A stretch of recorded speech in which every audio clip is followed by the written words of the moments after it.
that needed a whole big room. And now the pressure's on for that talk to be better than it would have been had I just done it. Maybe? Right, yeah, stay tuned. So today I thought I'd talk about something that I assume is very near and dear to your all's hearts. It's been on one of our t-shirts, and hopefully it won't be redundant. I'll try to make it as different as I can, so I typed out more stuff. So sorry if I'm kind of reading to you, but I wanted to make sure I told you more than what all of us kind of already know, or at least it was stuff that was relatively new to me, or I was thinking more in depth about it. But let me just get to it.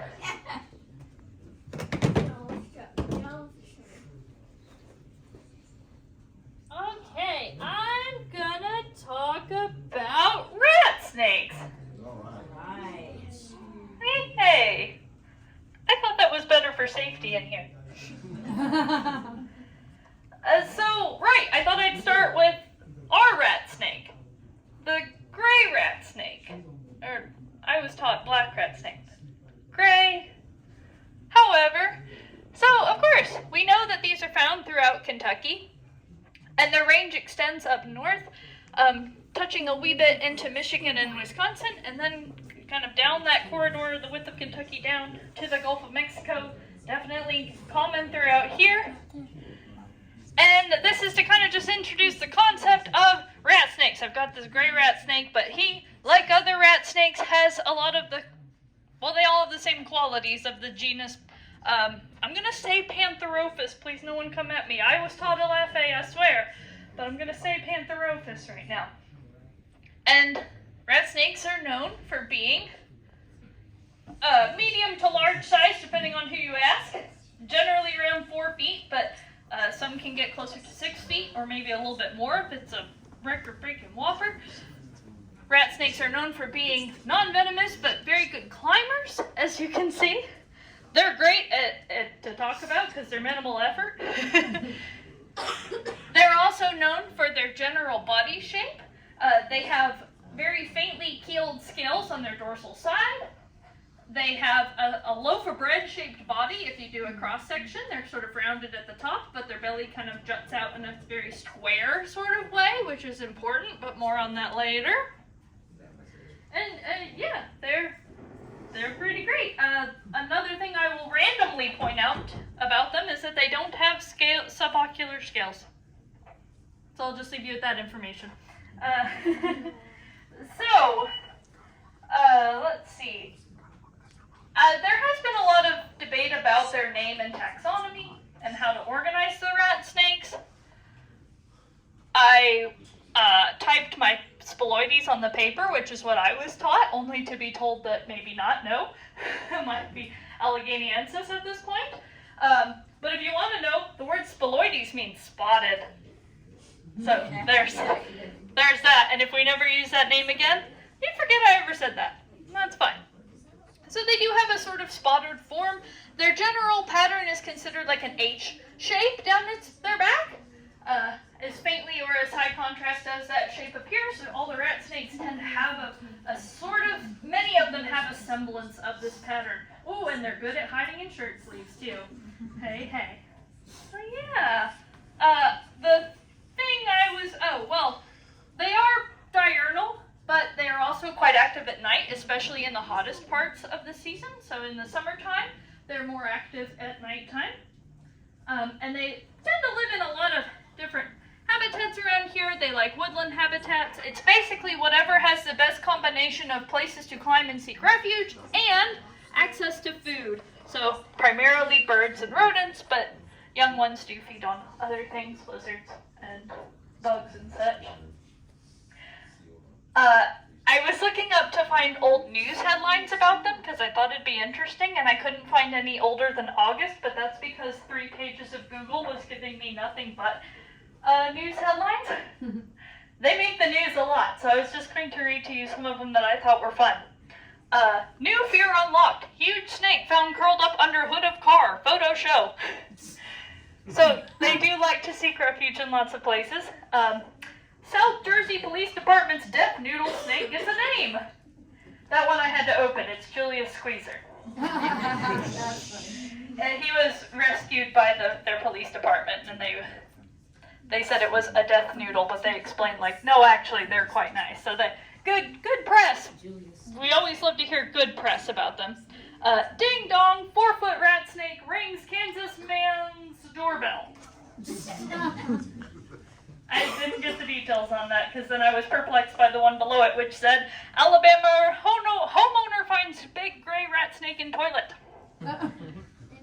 I also didn't read that one, sorry, but they're out there if you really want to know. And then, of course, black rat snake found inside bag of popcorn at Virginia store. Oh.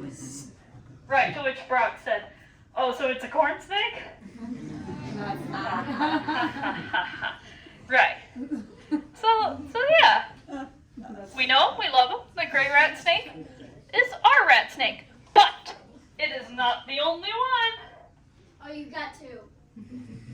I have 5. I'll just get out another gray rat snake and be like, okay, so again. No, there's more than one species of rat snake in this world. I mean, really a lot more if you're just going by the common name alone. But here is another member of the genus Pantherophis. This is the Emery's rat snake, also known as the Great Plains rat snake. So this rat snake lives in kind of the very middle of the country. Oklahoma, Nebraska, Missouri, Texas, a little bit of Colorado, down the Great Plains. They're named Emery's rat snake, and their species name is Emeryi. And they're named after a brigadier general named William Emery, who he led the U.S. Survey Expedition Team in 1852. The snake was named in 1853, so something tells me that he found one, and that's why he got the credit. Speaking of European people getting credit for stuff. But yeah, that's why they're called Emeryi. And yeah, they live in a similar habitat. They have lots of field lands, meadows and things, and the edge of forested areas as well. So let's see what else so I was going to use them to talk a little bit more about their names. So I bet you all kind of know this, but as a quick review, rat snakes go by a lot of other silly common names, including chicken snake, because they eat birds and they get into chicken coops, and they can swallow chicken eggs. They're also called cow snakes and cow suckers, because as the story goes, they would get into barns and farmers would supposedly find them attached to cows and drinking their milk. Your face sums it up perfectly. Yeah, they're lactose intolerant, so that doesn't work. Yeah, they don't do that. But the name rat snake gives you the answer as to why that story came up. Why were they near a cow? Because the cow was in a place where there was grain, and where there's grain, there's rodents. And where there's rodents, there could very well be rat snakes. A large quantity of rats. So that's how they got it. I guess the mice were less noticeable than the cow, and then they put the wrong two things together. One name that I kind of heard before, but I haven't heard often enough, is pilot snake. I've heard them called pilot snakes. And I never thought to ask why. I just came upon the explanation by chance today. They're called pilot snakes because there's a myth that these snakes, rat snakes, will lead other snakes to dens in the wintertime. Like, they'll actually guide them to their dens. Which sounds very lovely. They don't do that. But it's nice. It's nicer than, like, attaching to cows, like a vampire. So they're also called pilot snakes. The word Pantherophis, their genus name, that is Latin panther. Like panthers are known for creeping up on their prey, so panther means being sneaky. And ophis is Latin for snake, so here you have a sneaky snake. And that's what Pantherophis means. And then, of course, Emeryi is a guy. And the taxonomy of them bounces all over the place. They were in a genus called Coluber, which you might know from the racers. Coluber was pretty much most colubrids at one time, and then they started to bounce them around. They have there's a subgenre called Scotophis, which is what they are in now, but That was a genus name for a while, and then it bounced to Elaphey, of course, where it stayed for a while, and then in 2002, they started to bring up the genus Pantherophis, and depending on who you ask, that's what it is. Or no, it's still Elaphey. Either way, you know what it is now. Yeah. And they were named to science throughout the 1800s. So the gray rat snake was named in 1836. These were named in 1853. But the first rat snake name, which I won't reveal yet, was found and named by Linnaeus in 1766, which I thought was neat. Like, Linnaeus is the scientist who came up with Latin names. So he named that one. So we're not to the type species of rat snakes yet. Haha. I'll give you anticipation there. And nowadays, the subgenre Scotophis is where you get our gray rat snake, whether you call it Spoloides or Allegheniensis, they're both in this subgenre, with Obsoletus, which is a western rat snake, or Texas rat snake. Although, what I read today was even more confusing, because I saw another page list that as the species and everything else is a subspecies of it. So, you know, if you want to get into taxonomy, it looks like working a giant jigsaw puzzle of names is what it looks like to me. So that seems fun if anyone ever wants to do that. And then you have the other subgenre of Pantherophis, which is your emeries, corn snakes, and there's another group in there, the fox snakes. So yeah, big beautiful group of snakes. Speaking of, moving on. Another one. Now we'll switch colors. Ooh. That's pretty. Wow. Oh, you're shedding. Okay. Well, he might gradually become more yellow as I talk, depending on if he gets the shed off. This is a yellow rat snake. There we go. So, physically in shape and form, it looks very much like the other two, but it's a little bigger and yellow. Yeah, we're really creative with names, huh? This one is Pantherophis allegheniensis, which is found, depending on what you think allegheniensis is, it's either just along the East Coast, or it's kind of the entire eastern United States, if you're including Spoloides in that. But yeah, yellow rat snakes, this bright yellow color, could be found in places like Florida. They get a little bigger, they get closer to 6 feet, but they're also good climbers, which I think is what I'm going to talk about. Oh yes, indeed, so I told you. They're shaped like a bread loaf if you cross-section them. The top of their back is round, and then their belly kind of juts out a little bit in a square shape. And that's an adaptation. It's what makes rat snakes such good climbers. You might have seen that there are photos of rat snakes that can actually climb up the sides of brick walls because they can fit into the grooves between the bricks. They can scale walls that way. No pun intended. So they are actually specialized for climbing. And that is where they spend most of their time. I did read a few abstracts of some studies that I saw that were interesting to me. There was one in 1976, and they tested, do they really like being higher up? So they created floor level, and then they had a log at about 1 meter, and then a double log at 2 meters high, and they basically just took two different types of rat snakes and said, and just measured where they prefer. And they found that, yeah, they go up higher in that study at least. The western rat snake spent a little bit more time on the ground, but both them and the gray rat snake overall, they preferred it most at the highest perch. So yeah, that supports the theory that they like climbing. And there is a theory that the one found more on the ground, when you look at their habitat, their habitat has more caves and rock crevices to hide in and such, so they have other sources of hiding, so they don't climb as much because the others don't have that available to them. There was a 2008 study that found tracked 7 rat snakes and found over 300 times in which they hid, and found out that, what was it? It was 95% of the time they preferred trees that had hollows inside them. So they like to hide in hollows of trees. And then there was another study in 2011, and this one seemed interesting. I wish I had access to the full paper. They had basically a pathway set up for the snakes to climb. And different parts of the pathway had obstacles set at certain gaps from each other at certain distances. So they watched the pathway that the snake would take. But then they changed it slightly. Where the obstacle was, they moved it slightly. And they shortened or lengthened the gap distance. And then put the snake back. Instead of following the original path it took, it changed and made a completely new course.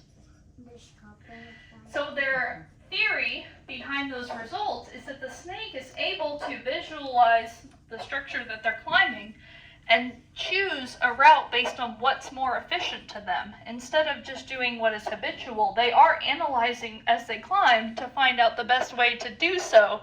Good luck to you right now. I know. So yeah, that was neat too. I wanted to look more into that, but I was at work. Yeah. And one other news story I read that caught my eye was in 1991 in Chesterfield County, Virginia. One was able to climb very successfully into a power transformer, and 13,000 homes lost power as a result. So they are found near human habitats a lot, and they're good climbers, so I guess that's one potential hazard to that.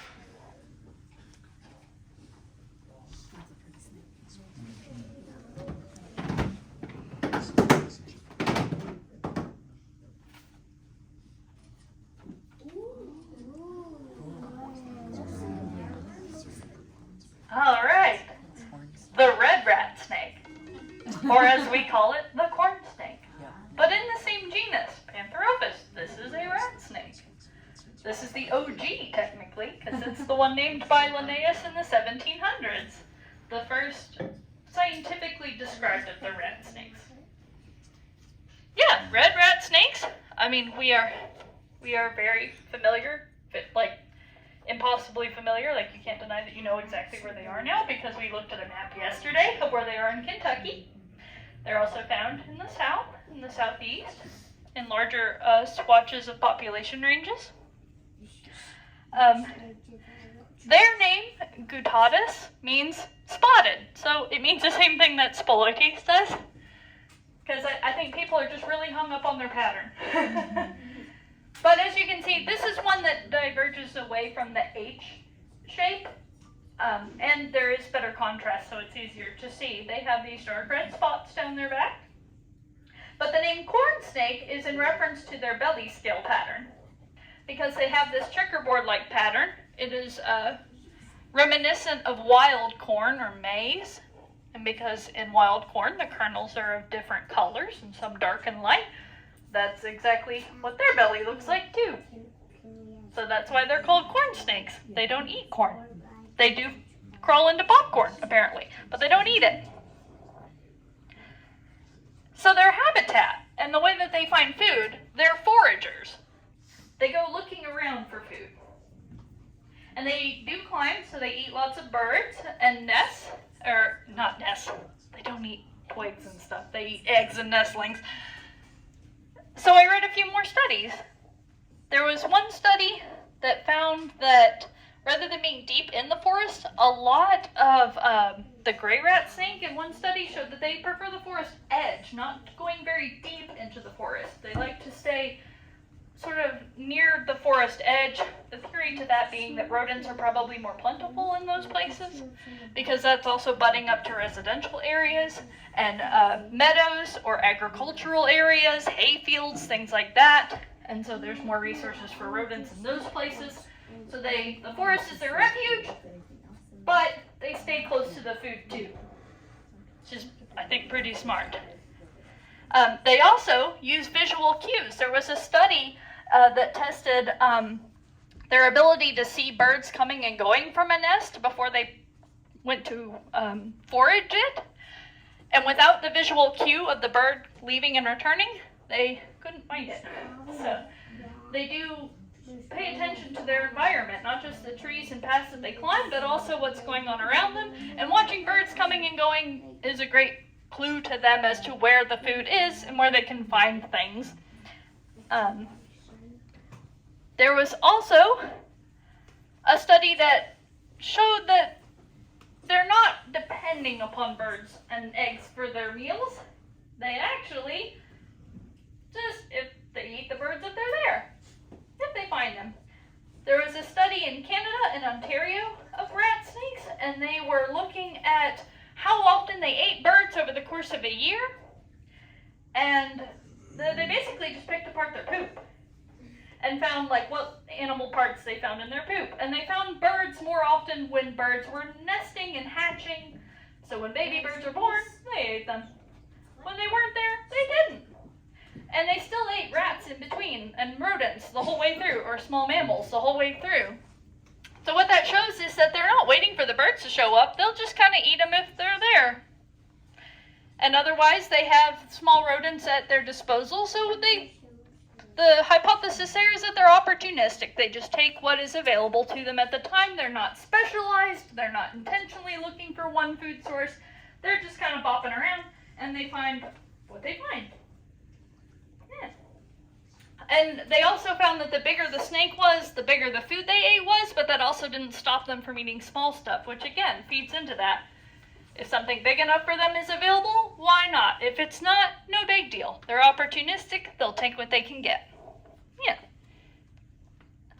Let's see. There was one more study that I read in which they actually were studying the behavior of corn snakes. I wanted to find one specific to corn snakes. And what they were finding is that corn snakes actually do go farther into the woods. They also act different when they studied these corn snakes. They found out that they were doing different things when they got to the nest. A lot of rat snakes will strike at the adult birds to get them to go away. These corn snakes just nosed them and pushed them out of the nest while they were sleeping. So, which I'm sure that, not to say like a gray rat snake never did that. It's not like it's has to be a strike to get them to go away, but these they were waiting. Nightfall would happen. The rat snakes would start to predate on nestlings, and they would track down where the adult birds were sitting to find the nest, and then the corn snakes would come in soon after that. So other types of rat snake began foraging first. Then the corn snakes came in. So they believed that they were also taking visual cue from that. They're just saying, like, if that guy's got the right idea, he'll just do what he's doing. But then instead of striking at the bird, they just kind of like pushed them out of the way and started eating, which I thought was funny. But yeah, that's corn snake eating habits, I guess. All right.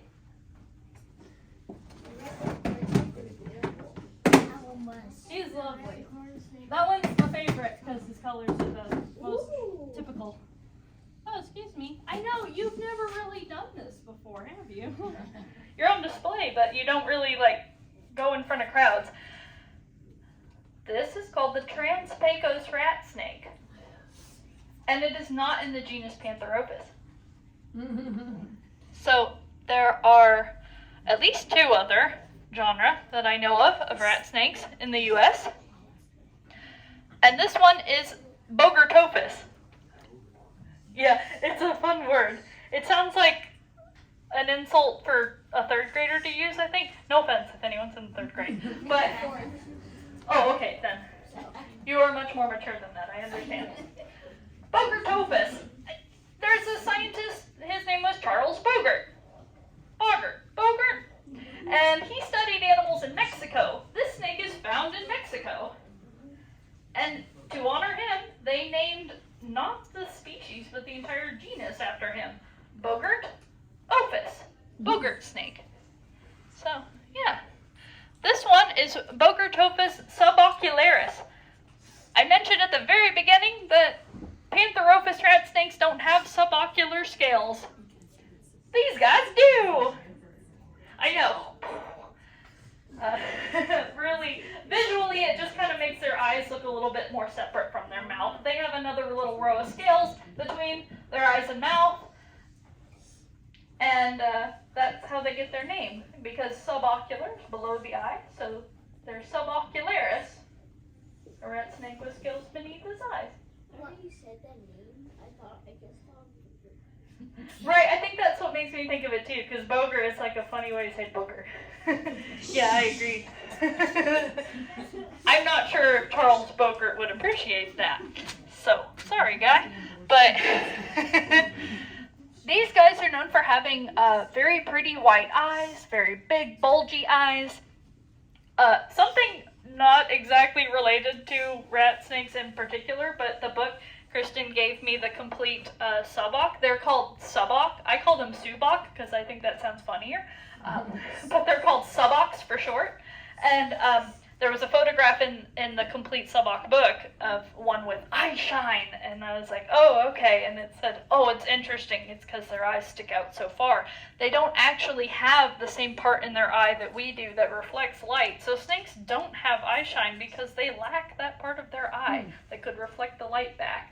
But their eyes stick out so far that it does catch light anyway, and it makes it look like that's what's happening. I thought that was interesting. Yeah, it is. Something I didn't know about snake eyeballs, or my own eyeballs. So yeah, the Trans-Pecos rat snake, or sobok, is found in the Chihuahuan Desert in West Texas and southeast New Mexico and northern Mexico. They were named in 1901. They went through the same rigmarole that Pantherophis did, from Coluber to Elafe, and now they're Bogertophis. But they do have the bread loaf thing, so I think that's one of the reasons that they are commonly called rat snakes. They have the same body shape and adaptive scale patterns, similar size. Their bodies are very similar, aside from the eye scales. These guys get about 3 to 4 feet long on average. They live in dry, rocky habitats that have some low-growing brush and vegetation to them. They spend most of their time down in rock crevices. They're very nocturnal, so they spend most of their time in rock crevasses and such, and in different types of sediment too. So they've actually been found in lava beds, like lava rock that has dried. And the cracks within it, they go down in there to hide. So that was really neat. But they hide a lot.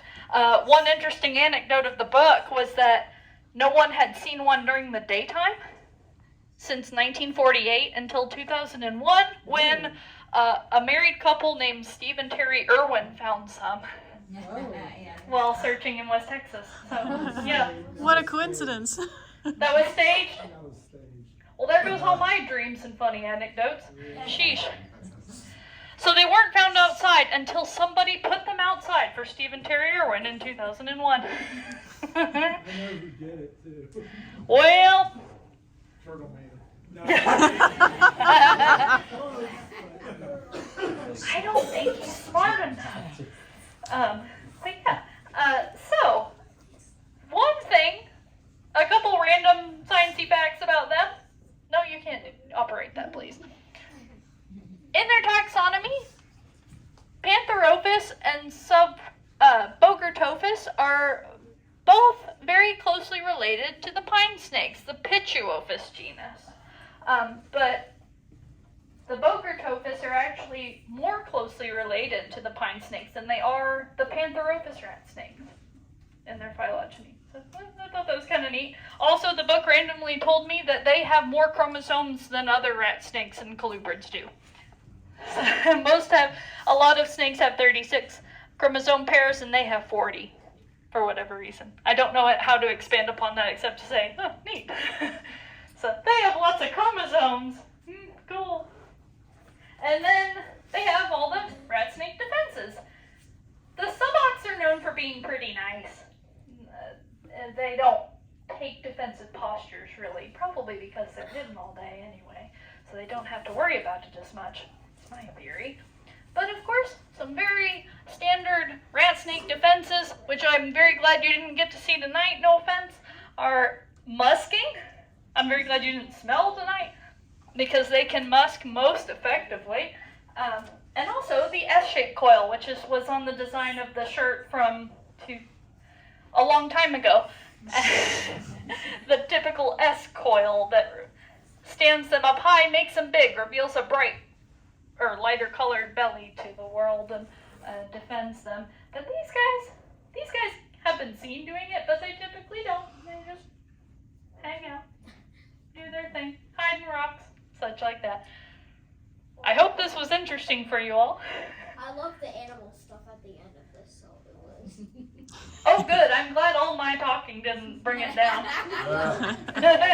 If nothing else, I'm waving a rat snake around.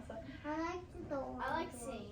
You like them? If you have any questions about them, I can find out if I know the answer. Let's find out. Yeah. How big do rat snakes get to? How big do they get? Most of them average around 4 feet, but ones like our gray rat snake can push a little bigger into maybe 5 or 6 feet. But like corn snakes, 3 to 4 feet. Hey, Kat, How much food Yeah. we does found one when the old post office was down here, going across the road, it was 7'2". There you go. 4 to 6 feet, but up to 7'2" at the very least. And the green rat snakes how in many Carolinas get up to 7 foot on average. do they eat in a year? How much food do they eat in a year? Yeah. What an excellent question. In In 1 year. Well, it kind of can depend on what food it is, because you could eat a bag of popcorn, or you could eat 1 rotisserie chicken. And it would be a fewer number of chickens than pieces of popcorn, but you're eating the same amount of food, right? That makes sense. So if he eats little mice, it could be, oh gosh, it could be like hundreds of little mice. Or it could be around 52 rats, perhaps. Right, so Up to him. They have eaten things as big as like a squirrel. But if he eats a squirrel, he probably won't eat anything for a minute. Yeah. So it'll be fewer squirrels in a year. Kind of depends on how big the thing he eats is. But when I go to schools where people haven't studied snakes at all, I always use rat snakes as my typical, like, they eat lots of rodents. Please, just like them a little bit. Even a little bit, please. I like them. Right, you guys are an easy crowd. Any other questions about rat snakes? Or things I read online this afternoon? I got a Are comment. these all So in the south, where fire ants have become a real problem, Yeah. they're thinking that the fire ants has really had an effect on ground nesting corn snakes, but yet the gray rat snake, or what they call the oak snake down there, where it nests up in the trees and lays its Yeah. eggs in trees, is not being affected as much. So it's something to think about, because we've got fire ants in Kentucky now. Great! Yeah, they're in McCreary County. They've been a lot found in McCreary County and out in Fulton County. So fire ants are here. wow. Awesome. And they also suspect fire ants is the reason that southern